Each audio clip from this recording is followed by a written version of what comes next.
natin ang pasalubong ni Abby. Sweet corn. Ang ubo natin dito. Goodbye na lang. Bubuksan ko na to, Abby. Kasing din sila.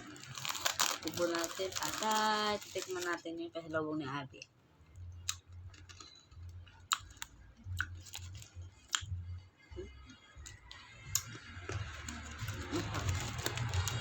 Sweet corn nga. Kasi sweet corn itong yung ano yung pagkain yung junk food yung sweet corn. Mas malambot yun. Ito, gas.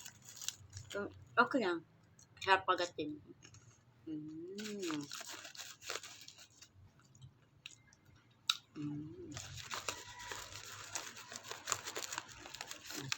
At isa pa. Kasi ba sabi, i-best ko. Pinya, little. Sorry, Ad. Hindi ka uuwi. Ubos to.